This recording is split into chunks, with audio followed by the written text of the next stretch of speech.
on se retrouve pour un sujet qui m'a été beaucoup demandé.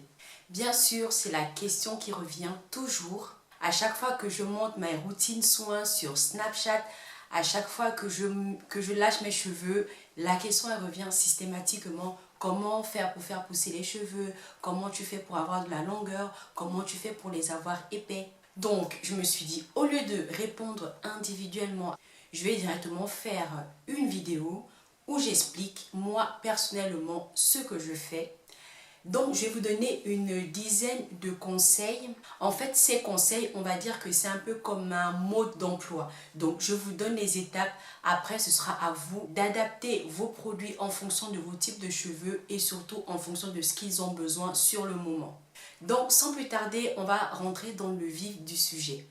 Le premier conseil, comme vous le savez, pour celles qui me suivent sur mes réseaux sociaux, je vous ai toujours parlé du démêlage avant toute manipulation. Le fait de les avoir mouillés va permettre à ce que la fibre capillaire soit plus souple, ce qui fait que quand vous allez les démêler soit au doigt, soit au peigne, vous allez avoir de la facilité dans vos gestes. Donc moi, ce que je fais, c'est toujours avant de me manipuler mes cheveux, je commence par les démêler. Parce que ce qui arrive, c'est que si vous manipulez vos cheveux à sec, vous allez avoir du mal et vous allez causer de la casse inutile. Vous pouvez les démêler avec soit un spray démêlant ou tout simplement de l'eau. Mais l'essentiel, c'est de toujours avoir vos cheveux humides avant de passer soit le peigne ou vos doigts. Le deuxième conseil, c'est éviter un maximum le peigne. Je sais qu'il y a certains qui vont me dire que c'est difficile de ne pas peigner ses cheveux, mais moi je vous assure que c'est faisable. Il m'est arrivé, j'ai fait un challenge personnel. Je voulais voir en fait jusqu'où je pouvais tenir sans peigne. Et figurez-vous que j'ai passé 2 mois sans me peigner les cheveux. Et ceci grâce au démêlage que j'ai pu faire avant de me manipuler les cheveux. Peu importe ce que je devais faire, je n'ai jamais eu de difficulté à manipuler mes cheveux grâce au premier conseil. Maintenant, quand je me coiffais, j'utilisais une brosse, juste une brosse à poil de sanglier pour pouvoir plaquer mes cheveux selon la coiffure que je voulais. Donc, à part la brosse, je n'ai pas utilisé de peigne ni pour me peigner les cheveux, ni pour me démêler les cheveux. Le fait d'utiliser moins de peigne va permettre que la fibre capillaire se repose un peu, qu'on n'ait pas tout le temps à tirer sur le cheveu. Quand on peigne mal ses cheveux, on cause de la casse inutile. Quand on utilise des mauvais peignes, on cause de la casse inutile. Donc, si vous pouvez un maximum éviter le peigne, ce sera top. Bien sûr, mon challenge de savoir si je peux rester 2 mois sans peigner mes cheveux est écoulé. Mais ceci dit, moi, je me peigne les cheveux qu'une fois par semaine ou une fois toutes les 2 semaines. Oui, parce que je peigne mes cheveux, je démêle mes cheveux uniquement quand je vais faire mon shampoing. Le troisième conseil, c'est sur le choix des peignes. Si vous utilisez des peignes régulièrement, veuillez à ce que vos peignes soient en bon état. Je ne serai pas la première ni la dernière à le dire, mais quand on a le cheveu, surtout comme moi, épais et crépus, utilisez et privilégiez les peignes à larges dents. Mais cela ne fait pas tout. Tous vos peignes doivent être lisses. Il ne doit pas y avoir des accros.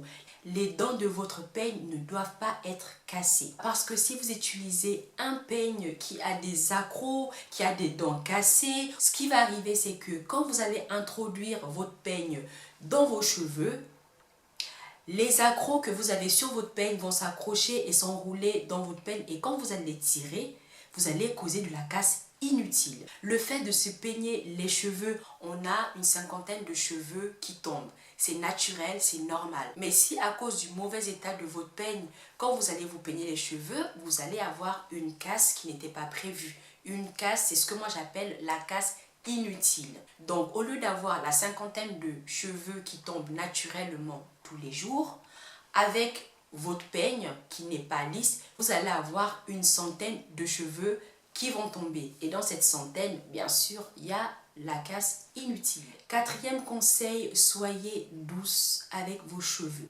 Faites attention à la façon et à la manière dont vous manipulez vos cheveux, à la manière dont vous allez les peigner. Je m'explique. Si vous êtes pressé, énervé, évitez de manipuler vos cheveux. Au moment où on est sur les nerfs, au moment où on est énervé, où on est pressé, on va avoir tendance à faire des gestes brusques et on va encore une fois causer de la casse inutile. Et aussi, quand vous vous peignez les cheveux, ne vous peignez pas les cheveux en commençant par la racine et en tirant. Non, non, non. Commencez par les pointes de vos cheveux, c'est-à-dire commencez par les points de vos cheveux et tout en remontant jusqu'aux racines. Mais jamais, au plus grand jamais, introduire votre peigne dans la racine et tirer jusqu'à ne plus en pouvoir.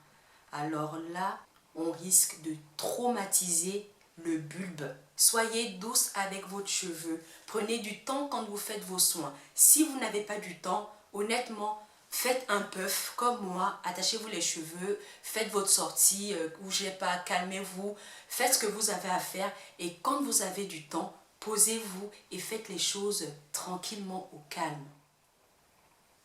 Cinquième conseil, trouvez un rythme de soins que vous allez faire, soit une fois par semaine ou maximum une fois toutes les 2 semaines. Avoir un rythme de soins en fait vous permet non seulement de laver vos cheveux régulièrement, ça ne sert à rien de rester 1 mois, 4 semaines sans vous laver les cheveux. Nous appliquons tellement de choses sur nos cheveux que le cuir chevelu, au bout d'un moment, avec en plus la transpiration, la poussière, le sébum, la pollution, on finit par avoir le cuir chevelu qui est bouché. Donc quand vous restez 3 semaines, 4 semaines, 1 mois, 2 mois sans vous laver les cheveux, sachant que le cuir chevelu, avec tout ce que je vous ai cité, commence à être bien saturé, comment voulez-vous que vos cheveux poussent? Le bon rythme pour se laver les cheveux, c'est une fois par semaine.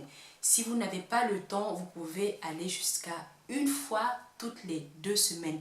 Mais au-delà de 2 semaines, avec toutes les impuretés et tous les produits qu'on met sur nos cheveux, honnêtement, c'est difficile de solliciter la pousse d'un cheveu quand son pore est obstrué.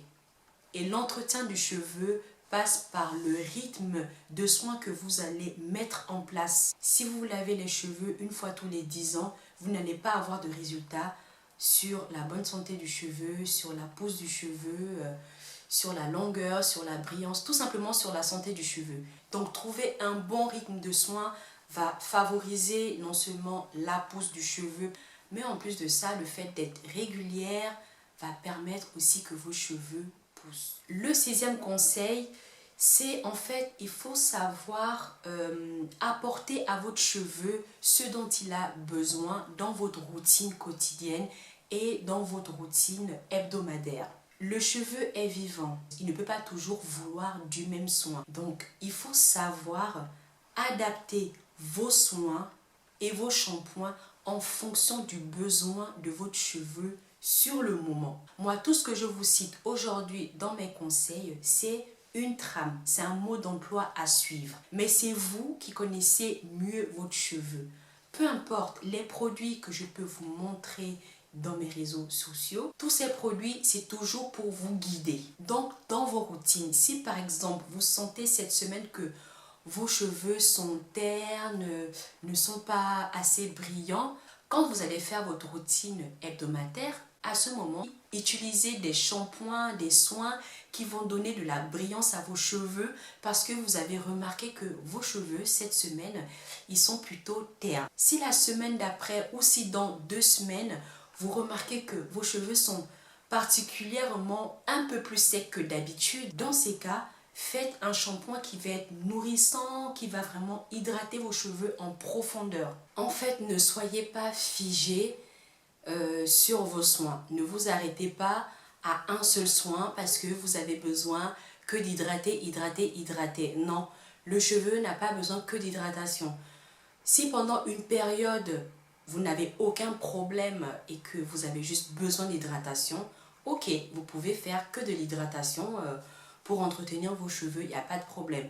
Mais étant donné que le cheveu vit et qu'il peut changer, soyez à l'écoute de vos cheveux et surtout choisissez vos soins en fonction du besoin de vos cheveux. Le 7e conseil, c'est d'être régulière sur votre routine que vous faites tous les jours, une fois par semaine et une fois par mois. Ne faites pas votre routine une fois tous les 10 ans en espérant avoir un résultat, vous ne l'aurez pas. Je vous le dis, prenez aussi en considération votre routine de tous les jours. Moi, personnellement, ma routine de tous les jours, c'est de donner à boire à mes cheveux. Autant je bois de l'eau par voie orale tous les jours, autant je vais donner à boire à mes cheveux. Je prends mon spray hydratant de chez Carolina Bay. Si vous n'avez pas de spray hydratant, vous prenez tout simplement de l'eau. Vous aspergez sur vos cheveux un peu d'huile. Et moi, en l'occurrence, c'est l'huile de jojoba parce qu'elle pénètre vite et qu'elle n'est pas trop grasse. Et ça y est, vous avez fait votre routine quotidienne. Une chose est certaine, c'est que c'est l'ensemble de tous mes conseils que je vous donne aujourd'hui qui font pousser mes cheveux. Donc, hydratez-vous de l'intérieur, mais aussi de l'extérieur. Le 8e conseil, c'est vos coiffures protectrices. Moi, je fais mes coiffures protectrices, non pas à une période bien précise de l'année, non. Il arrive qu'on a la flemme de s'occuper de nos cheveux. Ça nous laisse un temps de repos, qu'on se repose, qu'on relâche tout, qu'on ne pense pas à nos cheveux.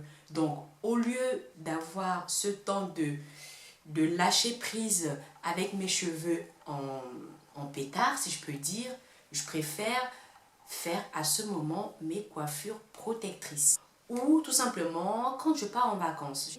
Mais en plus, ça me fait pousser les cheveux. Quand je me sens fatiguée, je passe à la coiffure protectrice. Et le 9e conseil que les femmes noires n'aiment pas en général, c'est de couper leurs pointes. Couper 1 centimètre ne veut pas dire que vous allez couper 10 cm. Je vous conseille de vous couper vos pointes. Allez chez un professionnel parce que le professionnel a les ciseaux adaptés à la manière de couper et c'est où il faut couper. Si vous coupez, non seulement vous allez couper avec un mauvais ciseau et le fait de couper avec des ciseaux qui ne sont pas du tout adaptés pour les cheveux, vous allez faire des fourches. Les fourches, vous allez dédoubler vos cheveux.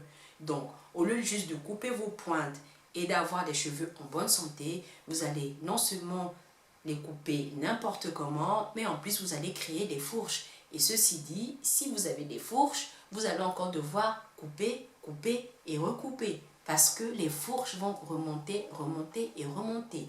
Donc, coupez vos pointes tranquillement chez un professionnel. Coupez les pointes une fois par an suffit si vous en avez besoin bien sûr.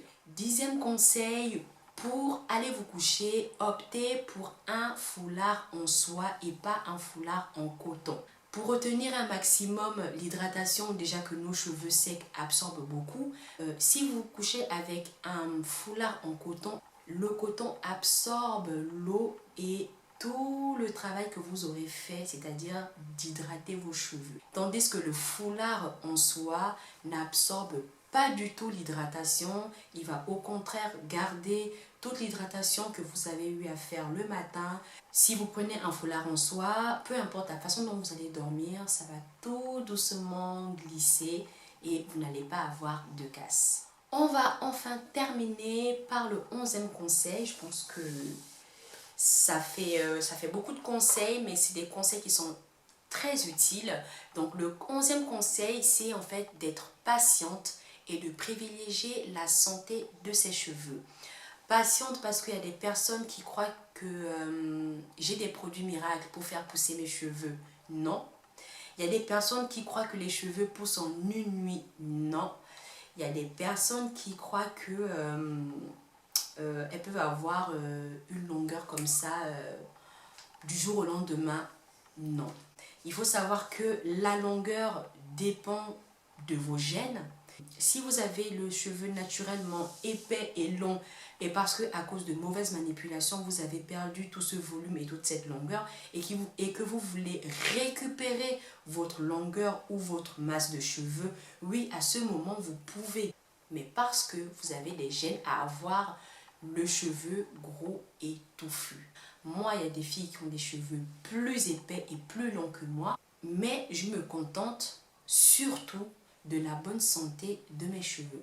Vraiment, privilégiez plutôt la santé de vos cheveux en premier et ensuite, voyez si vous pouvez avoir du volume ou si vous pouvez atteindre une longueur. Rien n'est impossible, certes, mais les gènes jouent quand même un rôle très capital si on a des gènes à avoir des cheveux très épais ou très longs. Un cheveu court, en bonne santé, bien dense, bien brillant et 10 000 fois plus joli à voir qu'un cheveu long, sans vie. Je vois souvent dans la rue des personnes qui préfèrent avoir une longueur alors qu'elles ont des fourches, elles ont des pointes.